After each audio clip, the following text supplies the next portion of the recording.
Eloquent ادب کے ویور سے گزارش ہے کہ ہمارے چینل کے پلے لسٹ آپشن کو ایکسپلور کریں اور جتنے بھی آڈیو بکس کمپلیٹ ہو چکے ہیں جیسے داستان ایمن فروشوں کی، شمشیر بے نیام، آخری چٹان اور ایک بت شکن پیدا ہوا، فردوس ابلیس اور نیل بہتا رہا، اندلس کی ناگن، مارکہ کربلا، ان سب آڈیو بکس کو خود بھی سنیں اور زیادہ سے زیادہ شیئر کرنے کی کوشش کریں۔ یہی ہمیں سپورٹ کرنے کا بہترین طریقہ ہے۔ جزاک اللہ۔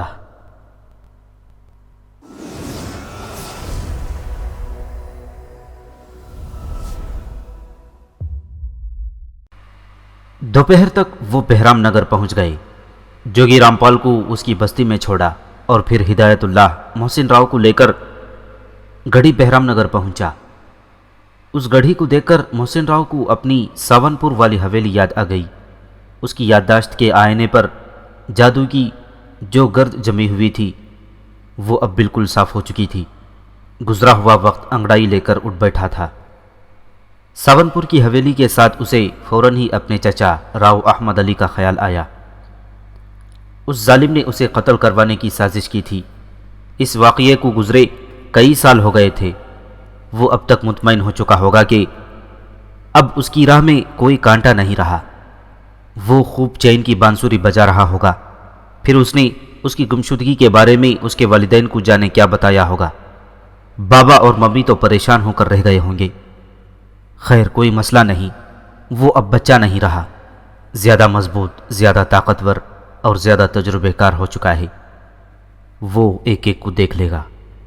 فی الحال تو نادرہ اس کے سامنے کھڑی تھی، ابھی تو اسے دیکھنا تھا۔ جب ہدایت اللہ محسن راؤ کو ساتھ لے کر گڑھی کے گیٹ میں داخل ہوا تو نادرہ نے فوراً ہی اس کو دیکھ لیا تھا۔ وہ سامنے اپنے اوپر والے کمرے کی کھڑکی میں کھڑی تھی۔ جیپ کے اندر داخل ہوتے ہی جیسے ہی اس کی نظر محسن راؤ پر پڑی تو وہ خوشی سے دیوانی ہو گئی۔ وہ تیزی سے نیچے اتر کر گڑھی کے اندرونی دروازے پر پہنچ گئی۔ تبھی ہدایت اللہ محسن راؤ کے ساتھ گڑھی کے اندرونی دروازے پر پہنچا۔ نادرہ نے محسن کو دیکھا، محسن نے نادرہ کو دیکھا۔ آنکھوں سے آنکھیں ملیں، ہونٹوں پر تبسم آیا، آنکھوں میں شوق وصال جاگا۔ دونوں بے اختیار ایک دوسرے کی طرف بڑھے۔ ہدایت اللہ کی موجودگی میں حجاب مانے آیا، دونوں ترس کر رہ گئے۔ کمال ہے محسن، آپ آ گئے۔ نادرہ کے چہرے میں بے پناہ مسرت تھی۔ ہم تو شام کو آپ کی طرف آنے کا پروگرام بنائے بیٹھے تھے، بس ہدایت اللہ کے آنے کا انتظار تھا۔ تو میں واپس چلا جاتا ہوں، نہر والے پل پر پہنچ کر آپ کا انتظار کروں گا۔ محسن نے ہنس کر کہا۔ ہائے، اب آپ کو کون جانے دے گا؟ نادرہ نے بہت خلوص سے کہا۔ میں اس گڑھی میں آپ کو خوش آمدید کہتی ہوں، لیکن یہ تو بتائیے یہ آپ نے اپنا حلیہ کیا بنا رکھا ہے؟ صاحب ہم جنگل سے آ رہے ہیں، محسن راؤ نے نادرہ کی خوبصورت آنکھوں میں دیکھتے ہوئے کہا، اس لیے جنگلی بنے ہوئے ہیں۔ اچھا ہاں، وہ راجمداری کا جادو کا کیا بنا؟ نادرہ نے پوچھا۔ بی بی اس کا سحر ٹوٹ گیا، تبھی تو محسن راؤ صاحب آپ کے سامنے موجود ہیں، ہدایت اللہ نے کہا۔ ہاں واقعی ان کا یہاں آنا ہی اس بات کا ثبوت ہے، پر یہ سب ہوا کیسے؟ نادرہ نے ہاتھ کے اشارے سے اندر چلنے کو کہا۔ وہ محسن راؤ کو گڑھی کے عالیشان ڈرائنگ روم میں لے گئی۔ محسن راؤ ایک صوفے پر بیٹھ گیا، ہدایت اللہ ہاتھ باندھے کھڑا ہو گیا۔ محسن راؤ نے اب تک جو بیتی تھی وہ کہہ سنائی۔ نادرہ ساری رودات سن کر بولی، اس کا مطلب ہے کہ جوگی رامپال کام کا آدمی نکلا، میں تو اسے محض سپیرا سمجھ رہی تھی۔ نہیں، وہ محض سپیرا نہیں ہے، وہ جادو جانتا ہے۔ اس نے راجمداری کے جادو کا توڑ کر کے اسے ٹھکانے لگا دیا ہے۔ راستے میں جوگی رامپال نے بتایا کہ راجمداری کی موت ہی اس کا جادو کا توڑ تھا۔ راجمداری کی زندگی میں مجھے بڑے سے بڑا جادوگر بھی اس کے چنگل سے نہیں چھڑا سکتا تھا۔ جوگی رامپال نے مجھے اس کے چنگل سے چھڑانے کے لیے کئی عمل کیے، اس نے بہت محنت کی، پھر اس چکر میں اس نے اپنا ایک قیمتی سانپ بھی گوا دیا۔ اس کے بارے میں جوگی رامپال نے ایک پراسرار سی بات کہی جو کم از کم میری تو سمجھ میں نہیں آئی، محسن راؤ نے بتایا۔ ایسا کیا کہا؟ نادرہ نے پوچھا۔ اس نے بتایا کہ اس سانپ نے راجمداری کا کام تمام کرنے کے لیے آزادی طلب کی تھی جو جوگی رامپال کو دینا پڑی، لیکن بقول اس کے اس کام کو کوئی اور ناگ نہیں کر سکتا تھا۔ یہ سپیروں اور سانپوں کی دنیا بھی بڑی عجیب ہے، آپ نے جوگی رامپال سے وضاحت طلب نہیں کی؟ نادرہ نے پوچھا۔ ہاں، میں نے اس سے بات کی تھی لیکن اس نے کچھ نہیں بتایا، وہ بات ٹال گیا۔ میرا خیال ہے کہ وہ سانپ جوگی رامپال کی قید میں ہوگا، اس نے اسے آزادی دے کر یہ کام کروا لیا ہے۔ نادرہ نے بات کی تہ تک پہنچنے کی کوشش کی۔ اچھا خیر چھوڑیں اس مسئلے کو، آپ جا کر نہا دھو لیں، میں آپ کے لیے کپڑے بھجواتی ہوں۔ ٹھیک ہے، محسن راؤ فوراً کھڑا ہو گیا۔ دیکھو ہدایت اللہ، محسن راؤ کو مہمانوں والے کمرے میں لے جاؤ، فی الحال میں بابا جانی کے کپڑے بھجوا دیتی ہوں، پھر 1-2 دن میں نئے کپڑے سل جائیں گے۔ ماسٹر رزاق سے کہہ دینا شام کو آ کر ناپ لے جائے، نادرہ نے کہا۔ جی بہتر بی بی، میں ماسٹر رزاق کو بلا لاؤں گا۔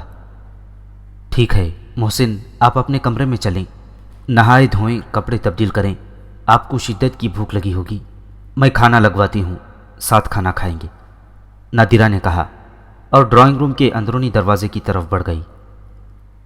محسن راؤ ہدایت اللہ کی رہنمائی میں مہمان خانے کی طرف چلا گیا۔ یہ ایک شاندار کمرہ تھا۔ ایک طویل عرصے کے بعد محسن راؤ کو ایسا پرآسائش کمرہ نصیب ہوا تھا۔ اب اسے ہر لمحے بات بات پر اپنا گھر، اپنی حویلی یاد آ رہی تھی، اپنے والدین یاد آ رہے تھے۔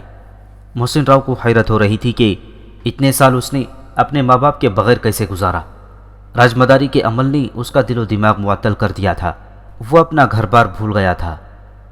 اس کے دل میں راجمداری کے کچے مکان کی محبت بھر گئی تھی، وہ اس بستی سے نکلنا ہی نہیں چاہتا تھا، اور اب شہر ٹوٹتے ہی وہ 12-13 سالہ محسن بن گیا تھا۔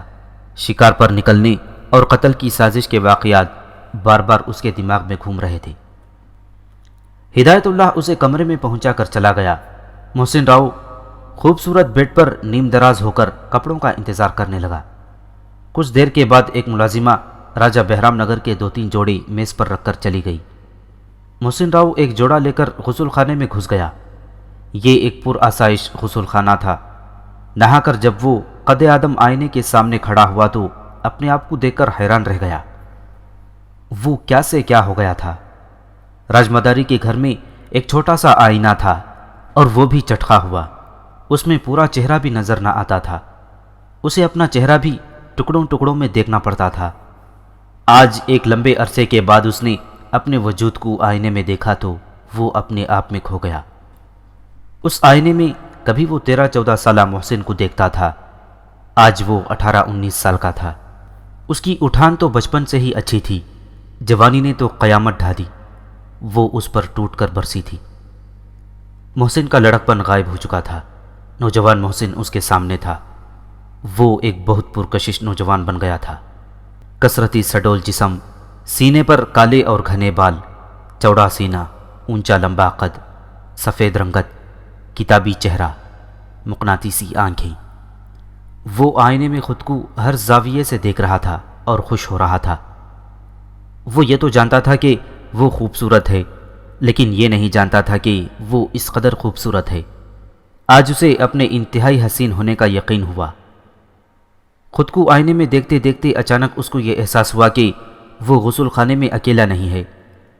اس احساس کے ساتھ ہی اس نے اپنے قدموں میں پڑے تولیے کو اٹھا کر فوراً اپنے گرد لپیٹ لیا اور دروازے کی طرف مڑ کر دیکھا۔ دروازہ بند تھا۔ پھر اس نے غسل خانے میں چاروں طرف نظریں گھمائیں۔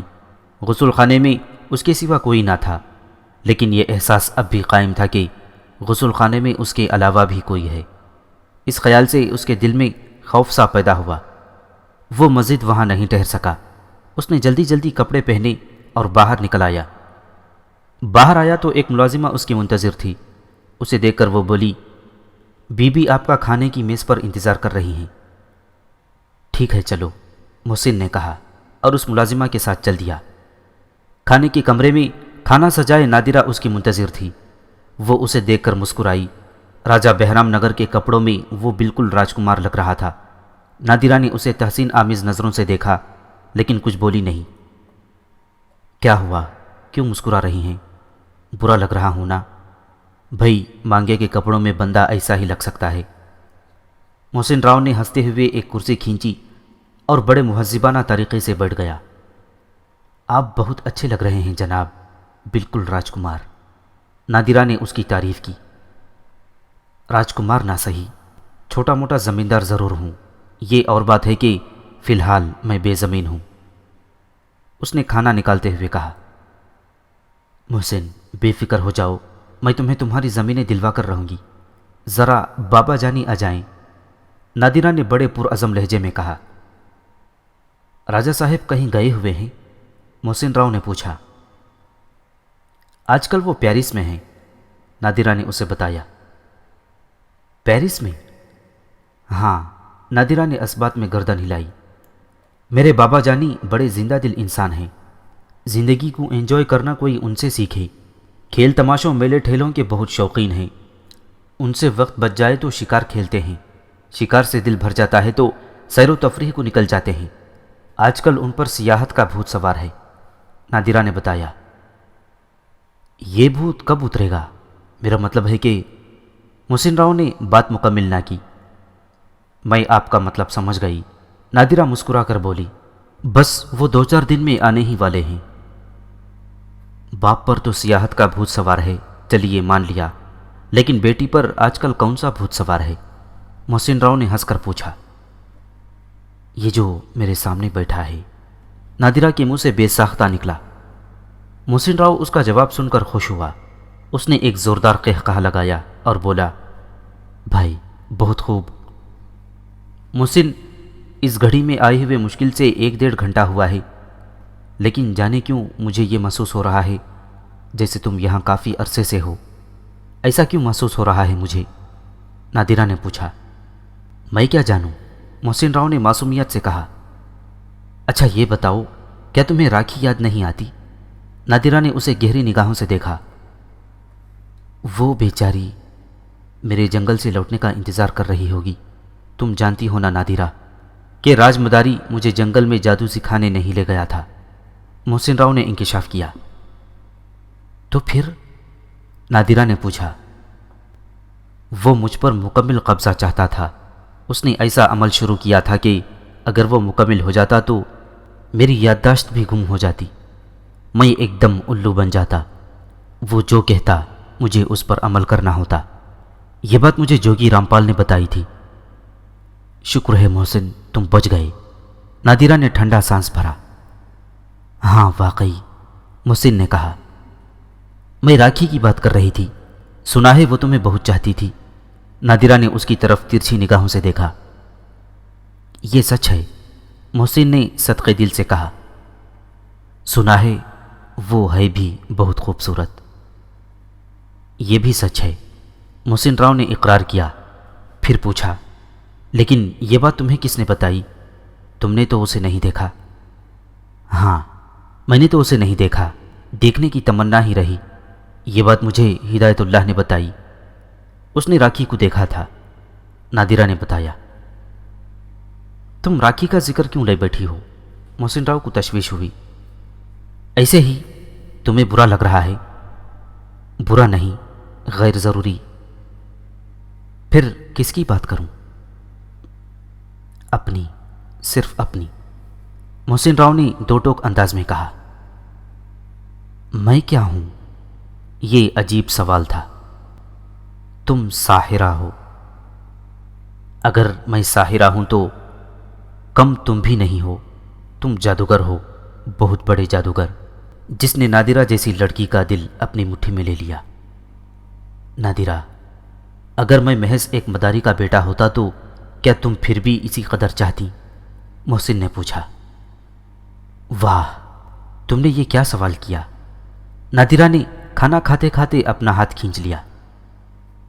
کھانا تو کھاؤ، محسن راؤ نے اسے ٹوکا۔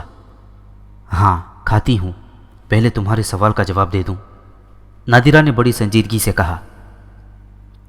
جب تم نے میرے ہاتھ میں انگوٹھی رکھی، یہ وہ لمحہ تھا جب میں تمہاری محبت میں گرفتار ہو گئی، اور جب میں تم سے ملنے تمہاری بستی پہنچی تو یہ وہ لمحہ تھا کہ میری روح بھی میری نہ رہی تھی، کسی اور کے قبضے میں چلی گئی تھی، اور میں بے قرار ہو کر اپنی روح کی تلاش میں نہر والے پل پر پہنچ گئی تھی۔ اب تم خود ہی انصاف کرو محسن، ان دونوں لمحوں میں مجھے یہ کب معلوم تھا کہ تم کسی بڑے زمیندار کے بیٹے ہو، یا مجھے معلوم تھا؟ محسن راؤ نے اس کی بات کا کوئی جواب نہیں دیا۔ وہ اسے مسکرا کر دیکھتا رہا۔ اسے اندازہ ہو گیا تھا کہ نادرہ اس کے اس سوال سے خفا ہو گئی ہے۔ اس کے لہجے کی خفگی اس نے صاف محسوس کر لی تھی۔ اس سوال کا اس نے یوں ہی تذکرہ کر دیا تھا جیسے اس نے راکھی کے بارے میں پوچھا تھا۔ اس نے بھی ایک سوال پوچھ لیا تھا، حالانکہ اس دوران اسے اچھی طرح اندازہ ہو گیا تھا کہ نادرہ کس قدر دیوانی لڑکی ہے، اس قدر دیوانی کہ آگ میں کود جانے کے نتیجے کے بارے میں بھی نہیں جانتی تھی۔ ایسی لڑکی سے اس طرح کا سوال اس کی بے غرض محبت کا مذاق اڑانے کے مترادف تھا۔ محسن راؤ نے ایک چھوٹا سا نوالا بنایا اور اس کی طرف بڑھاتے ہوئے بولا، لو یہ کھا لو، خوبصورت لوگوں کو ناراض نہیں ہونا چاہیے، وہ برے لگتے ہیں۔ اس چھوٹے سے نوالے کے لیے نادرہ نے فوراً بڑا سا منہ پھاڑ دیا اور اس کا ہاتھ پکڑ کر نوالا اپنے منہ میں لے لیا۔ پھر مسکراتے ہوئے بولی، میں ناراض تو نہیں ہوں۔ کھانا کھانے کے بعد محسن راؤ مہمان خانے میں چلا گیا۔ یہاں بیٹھ کر ان دونوں نے کافی پی۔ محسن رات بھر کا جاگا ہوا تھا، اسے زبردست نیند آ رہی تھی۔ نادرہ اسے آرام کرنے کا کہہ کر اس کے کمرے سے چلی گئی اور جاتے جاتے کمرے کا دروازہ بند کر گئی۔ محسن نے اٹھ کر کھڑکیوں کے پردے برابر کیے۔ کمرے میں ایک خوشگوار سا اندھیرا چھا گیا۔ وہ بیڈ پر لیٹا تو فوراً ہی اس کی آنکھوں میں نیند اترنے لگی۔ تب وہ غسل خانے سے نکلی۔ محسن راؤ کے بیڈ کے نزدیک آ کر اس نے اسے بغور دیکھا۔ محسن راؤ ایسا دلکش مرد تھا جس سے کوئی بھی جن سے مخالف اپنا دل ہار بیٹھتی تھی۔ اس کی آنکھیں بند تھیں، چہرے پر سکون چھایا ہوا تھا۔ وہ سوتا ہوا اتنا حسین لگ رہا تھا کہ وہ بے قرار ہو اٹھی۔ اس نے محسن راؤ کے پیروں کی طرف آ کر اس کے دونوں انگوٹھے پکڑ لیے اور پھر وہ دھیرے دھیرے اس کے جسم میں سرایت کرنے لگی، انگوٹھوں سے پیروں میں، پیروں سے پنڈلیوں میں، پھر اوپر اور اوپر، یہاں تک کہ سینے میں۔ محسن راؤ اس وقت پوری طرح سو نہیں پایا تھا۔ نیم غنودگی کی سی کیفیت تھی۔ اسے یوں محسوس ہونے لگا جیسے پاؤں کے انگوٹھوں سے اس کے جسم میں دھواں سا بھر رہا ہے، اس پر گھٹا سی چھا رہی ہے، ایک خلش، ایک سرشاری کی سی کیفیت اس پر طاری ہو رہی تھی۔ پھر یہ دھواں سا، یہ بادل سے اس کے اندر سفر کرتے اس کے سینے تک پہنچ گئے۔ اس کے دونوں ہاتھ اس کے سینے پر بندھے ہوئے تھے۔ تب کسی نے اسے چھوا۔ ایک ریشمی ہاتھ کا سا احساس اسے اپنے ہاتھ پر ہوا۔ اب اس نے لاحول پڑھنی شروع کر دی۔ اس کے جسم نے مزاحمت کا آغاز کیا۔ اس نے چیخنا چاہا۔ وہ نادرہ کو چیخ چیخ کر اپنی مدد کے لیے بلا رہا تھا۔ تبھی ایک جھٹکا سا لگا اور محسن راؤ کی آنکھ کھل گئی۔ اس نے گردن گھما کر کمرے کا جائزہ لیا۔ کمرے میں کچھ نہ تھا، وہ غسل خانے میں جا چکی تھی۔ محسن راؤ کی سمجھ میں نہ آیا کہ وہ کس قسم کی کیفیت تھی۔ آیا اس نے خواب دیکھا ہے یا یہ سب جاگتے میں ہوا ہے؟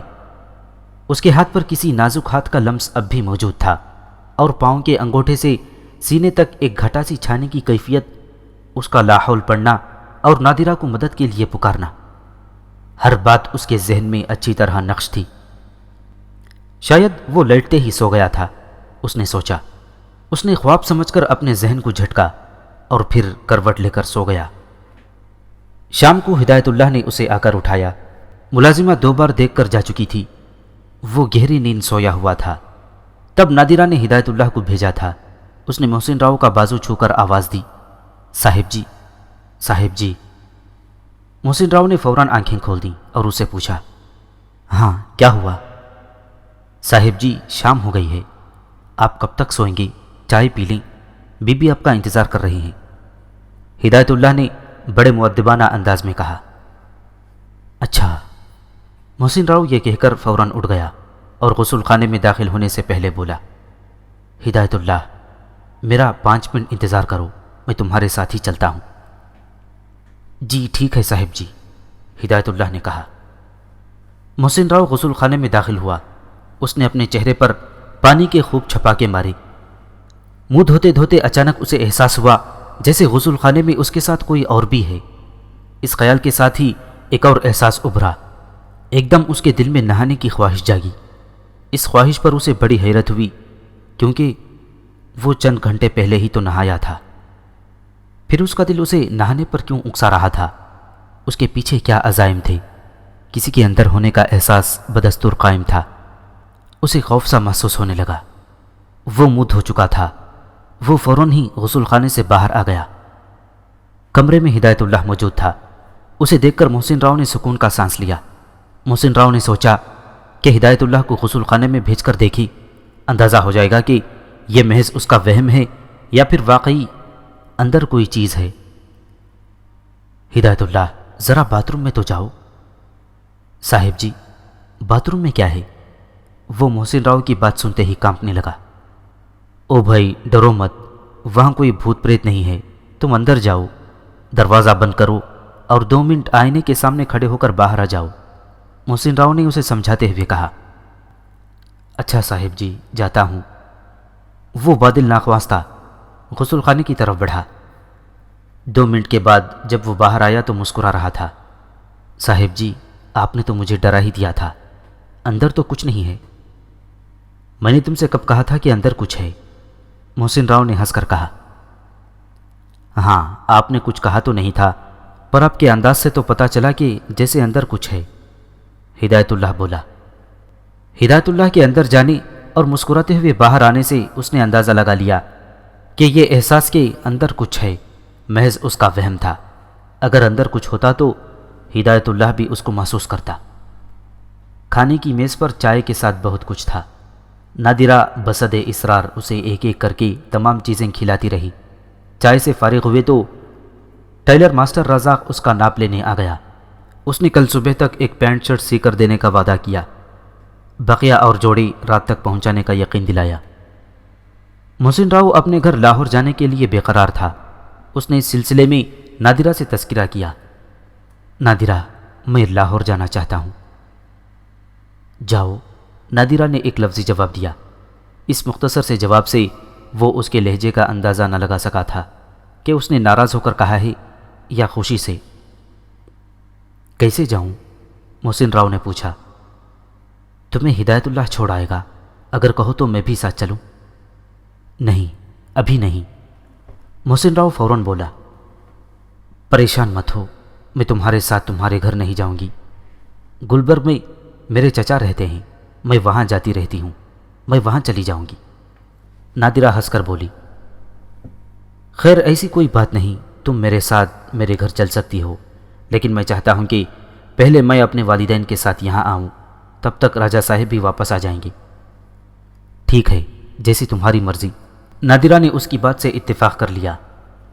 رات کا کھانا کھا کر وہ دونوں بہت دیر تک گڑھی کے باغ میں ٹہلتے رہے۔ خوبصورت رومانی باتیں، مستقبل کے خواب، چھیڑ چھاڑ، ہنسی مذاق، شعر و شاعری۔ جب وہ دونوں باتیں کر کے اور ٹہل ٹہل کر تھک گئے تو نادرہ اسے اس کے کمرے تک پہنچا کر اندر گڑھی میں چلی گئی اور وہ کمرے میں آ گیا۔ اندر آ کر اس نے دوبارہ دروازہ بند کر لیا، لیکن چٹخنی نہ لگائی۔ کپڑے تبدیل کر کے اس نے لائٹ بجھائی اور بیڈ پر لیٹ کر ٹانگیں پھیلا لی اور لاہور جانے کے بارے میں سوچتے سوچتے اس کی آنکھیں بوجھل ہونے لگیں۔ پھر جلد ہی وہ نیند کی آغوش میں چلا گیا۔ تب وہ مسکراتی ہوئی غسل خانے سے برآمد ہوئی اور اس کے پیروں کے دونوں انگوٹھے پکڑ لیے۔ محسن راؤ کو اچانک ہی محسوس ہوا جیسے وہ کسی کی گرفت میں ہے، کوئی اس پر چھایا ہوا ہے۔ اس کے ہوش و حواس بحال نہ تھے، وہ نیم غنودگی کے عالم میں تھا۔ چاہتا تھا کہ پوری طرح جاگ جائے، لیکن اپنی اس کوشش میں وہ کامیاب نہیں ہو پا رہا تھا۔ ایک سرشاری کی سی کیفیت اس پر طاری ہوتی جا رہی تھی۔ ایک ریشمی سے لمس کا احساس تھا۔ وہ جو بھی تھا اس پر پوری طرح چھایا ہوا تھا۔ اس کے اعصاب مکمل طور پر اس کی گرفت میں تھے۔ ایک نشہ سا تھا جو بڑھتا جا رہا تھا۔ کیف آگہی لمحے دراز ہوتے جا رہے تھے اور اس کے ہوش اڑتے جا رہے تھے۔ صبح جب اس کی آنکھ کھلی تو اسے بے حد نقاہت محسوس ہو رہی تھی۔ وہ اٹھا تو اس کی آنکھوں کے سامنے اندھیرا سا چھا گیا۔ وہ فوراً ہی بیڈ پر بیٹھ گیا، پھر کچھ دیر بعد اٹھا اور آہستہ آہستہ چلتا ہوا غسل خانے میں پہنچا۔ غسل خانے میں پہنچ کر جب اس کی نظر آئینے پر پڑی تو وہ اپنا چہرہ دیکھ کر خوفزدہ ہو گیا۔ وہ کسی چپکلی کی طرح ایک دم زرد ہو رہا تھا۔ وہ منہ ہاتھ دھو کر باہر نکلا تو دروازے پر ہلکی سی دستک ہوئی۔ اس نے یہ سوچ کر کہ کوئی ملازمہ یا ہدایت اللہ ہوگا، کرسی پر بیٹھتے ہوئے زور سے آواز لگائی، دروازہ کھلا ہے۔ تبھی تھوڑا سا دروازہ کھلا، ٹرے میں رکھے برتن بجھ اٹھے۔ اس کی ٹرے پر نظر پڑی، پھر ٹرے جس کے ہاتھوں میں تھی اس پر نظر پڑی۔ ارے! وہ چونک کر اٹھ گیا۔ ارے آپ نے یہ زحمت کیوں کی؟ ناشتہ کسی ملازمہ کے ہاتھ بھجوا دیتی۔ ہاں، ایسا بھی ہو سکتا تھا۔ نادرہ نے اندر آ کر مسکراتے ہوئے ٹرے پر نظر رکھی۔ تو پھر ایسا کیوں نہیں ہوا؟ محسن راؤ نے شکایتی انداز میں کہا۔ جناب، آپ کو معلوم ہے کہ یہ ناشتہ میں نے اپنے ہاتھوں سے تیار کیا ہے، پھر سوچا کہ جب ناشتہ بنایا ہی ہے تو سرو بھی خود کیوں نہ کیا جائے، بس یہ سوچ کر خود ہی ٹرے اٹھا لائی۔ آپ کو کوئی اعتراض ہو تو فرمائیں۔ نادرہ نے اسے ترچھی نظروں سے دیکھتے ہوئے بولا۔ بلا وجہ زحمت ہوئی، محسن راؤ نے کہا۔ وہ اس کی بات کا کوئی جواب دینا چاہتی تھی کہ اس کے چہرے پر نظر پڑی تو وہ ایک دم گھبرا گئی۔ ارے! یہ کیا ہوا آپ کو؟ تکلف دکھا رہا ہوں، محسن راؤ نے پوچھا۔ ارے نہیں بابا، وہ پریشان ہو کر بولی۔ آپ پیلے کیوں ہو رہے ہیں؟ یہ آپ کو کیا ہوا ہے؟ میں ایسے ہی لال پیلا ہوتا رہتا ہوں، اس نے بات بنانے کی کوشش کی۔ نہیں محسن، میں مذاق نہیں کر رہی، جا کر آئینہ دیکھو۔ آئینہ دیکھ کر ہی تو آ رہا ہوں، وہ کمبخت مجھے چڑھا رہا تھا۔ محسن، میں سنجیدہ ہوں۔ سنجیدہ ہو تو ناشتے کی بات کرو۔ ہاں ٹھیک ہے، ناشتہ کر لو، میں ابھی ڈاکٹر کو بلاتی ہوں۔ دیکھو خواہ ڈاکٹر کو نہ بلا لینا، میں بالکل ٹھیک ہوں، جادوگر ہونا اس لیے گرگٹ کی طرح رنگ بدلتا رہتا ہوں۔ محسن راؤ نے ہنس کر کہا۔ اگر یہ سچ ہے تو پھر تم روز مجھے ڈرایا کرو گے۔ نہیں، زیادہ نہیں، محسن راؤ نے معصوم صورت بنا کر کہا۔ اچھا لاؤ چائے دو، یہ کہہ کر اس نے کیتلی کو چھوا، پھر بولا، جناب یہ تو بالکل ٹھنڈی ہے، اس میں چائے ہے بھی یا نہیں؟ نادرہ نے جلدی سے کیتلی کا ڈھکن اٹھایا تو اس میں چائے نام کی کوئی چیز نہ تھی۔ محسن، یہ کیا؟ چائے کہاں گئی؟ نادرہ حیران ہو کر بولی۔ چائے کہاں جائے گی، کیتلی میں ہے، ذرا غور سے دیکھو، محسن راؤ نے کیتلی چھو کر کہا۔ نادرہ نے جلدی سے کیتلی کا ڈھکن اٹھایا تو اس میں واقعی چائے موجود تھی۔ کمال ہے، لیکن یہ کس طرح ہوا؟ ابھی کیتلی خالی تھی، ابھی چائے سے بھر گئی، اس کی چائے کہاں چلی گئی تھی؟ نادرہ نے پوچھا۔ چائے تو کہیں نہیں گئی، یہ محض نظر بندی کا کھیل تھا، میں جو دکھا رہا تھا وہ تم دیکھ رہی تھی، محسن راؤ نے اپنے شعبدے کی وضاحت کی۔ ناشتہ کر کے محسن راؤ نے اپنے بدن میں تھوڑی سی جان محسوس کی۔ یہ ایک ہی رات میں اس پر کیا افتاد پڑی تھی کہ نہ صرف اس کے بدن کا خون نچڑ گیا تھا بلکہ بے حد کمزوری بھی ہو گئی۔ نادرہ کو تو اس نے مذاق میں ٹال دیا تھا، لیکن اس کا ذہن اس گتھی کو سلجھانے میں لگا ہوا تھا۔ پھر اسے رات کا خواب یاد آیا۔ عجیب خواب تھا وہ۔ اس خواب کے بارے میں سوچ کر اس کے جسم میں جھرجھری سی آ گئی۔ ابھی وہ ناشتے سے فارغ ہی ہوئے تھے کہ ہدایت اللہ ماسٹر رزاق کے ساتھ آ پہنچا۔ محسن راؤ نے پینٹ شرٹ پہن کر دیکھی، دونوں کپڑے اس نے بہت اچھے سیے تھے۔ محسن راؤ انہیں پہن کر بہت سمارٹ لگ رہا تھا۔ ماسٹر رزاق کے جانے کے بعد سب سے پہلی بات جو ہدایت اللہ نے کی وہ محسن راؤ کی رنگت سے متعلق تھی۔ صاحب جی، آپ اس قدر پیلے کیوں ہو رہے ہیں؟ سن لیا محسن، ہدایت اللہ نے کیا کہا ہے؟ آپ میری بات مذاق میں اڑا رہے تھے نا؟ نادرہ نے شکوہ ظاہر کیا۔ ارے کچھ نہیں ہوا مجھے، محسن راؤ نے بے نیازی سے کہا، لیکن جوگی رامپال کے ساتھ جو کچھ ہوا ہے وہ بالکل اچھا نہیں ہوا، بہت برا ہوا ہے، بہت ہی برا۔ ہدایت اللہ نے افسردہ سے لہجے میں کہا۔ کیا ہوا ہدایت اللہ؟ دونوں نے بیک وقت پوچھا۔ صبح ہی صبح میں جوگی رامپال کے گھر گیا تھا، بی بی نے مجھے 5000 روپے دیے تھے جوگی رامپال کو دینے کے لیے۔ اس کے گھر کا دروازہ کھلا ہوا تھا، میں بلا خوف و خطر اندر چلا گیا کیونکہ میں یہ جانتا تھا کہ وہ گھر میں اکیلا رہتا ہے۔ جب میں اس کے کمرے میں داخل ہوا تو وہ مجھے زمین پر لیٹا ہوا نظر آیا۔ اس کی آنکھیں کھلی ہوئی تھیں اور آنکھ سے آنسو بہہ کر کان میں جا رہے تھے۔ اس کا پورا جسم مفلوج ہو چکا تھا، زبان بند تھی۔ وہ اپنی آنکھوں کو گردش دینے کے سوا کچھ اور نہیں کر سکتا تھا۔ میں نے جھک کر اس سے پوچھنا چاہا کہ یہ سب کیسے ہوا؟ تبھی اس کی آنکھوں میں زندگی کی ٹمٹماتے چراغ بجھ گئے۔ اس کی آنکھیں کھلی کی کھلی رہ گئیں، دھڑکن بند ہو گئی، نبض رک گئی، آنسو منجمد ہو گئے۔ میں نے اس کی آنکھیں بند کرنا چاہیں، لیکن وہ باوجود کوشش کے بند نہ ہو سکی۔ اس کے سینے پر کسی پرندے کا ایک پنجہ پڑا ہوا تھا۔ ہدایت اللہ نے بتایا، ایسا ہی پنجہ میں نے راج مداری کے گلے میں پڑا ہوا دیکھا ہے۔ الو کے پنجے کا ذکر سن کر محسن راؤ چونک پڑا۔ وہ بولا، کہاں ہے وہ پنجہ؟ میرے پاس ہے صاحب جی، میں آپ کو دکھانے کے لیے اپنے ساتھ لے آیا ہوں، ہدایت اللہ نے کہا۔ پھر اس نے اپنے قمیض کی جیب سے وہ پنجہ نکال کر اس کے ہاتھ پر رکھ دیا۔ اسے ایک نظر دیکھتے ہی اندازہ ہو گیا کہ وہ راج مداری کے گلے کا پنجہ ہے۔ سوال یہ اٹھتا تھا کہ وہ پنجہ جوگی رامپال کے سینے پر کیسے پہنچا اور اسے مفلوج کس نے کیا، اور ایسا مفلوج کہ وہ زندگی سے ہاتھ دھو بیٹھا۔ کیا فالج کا حملہ تھا؟ اگر فالج کا حملہ تھا تو رات کے شہنشاہ کا پنجہ کہاں سے آیا؟ آخر یہ حملہ کس نے کیا؟ کیا راج مداری کی بے چین روح نے اسے انتقام لیا ہے؟ اگر ایسا ہوا ہے تو یہ چونکنے کا مقام تھا۔ خطرے کی گھنٹی بجنے لگی تھی۔ خود اس کے ساتھ بھی کچھ کم نہیں ہوا تھا۔ رات ہی رات میں وہ ہلدی کی طرح پیلا ہو گیا تھا، اور کمزوری کس قدر ہو گئی تھی۔ کیا یہ ایک ہی زنجیر کی دو کڑیاں تھیں؟ جوگی رامپال کے بعد کیا اگلا نشانہ راج مداری کا وہ خود ہوگا؟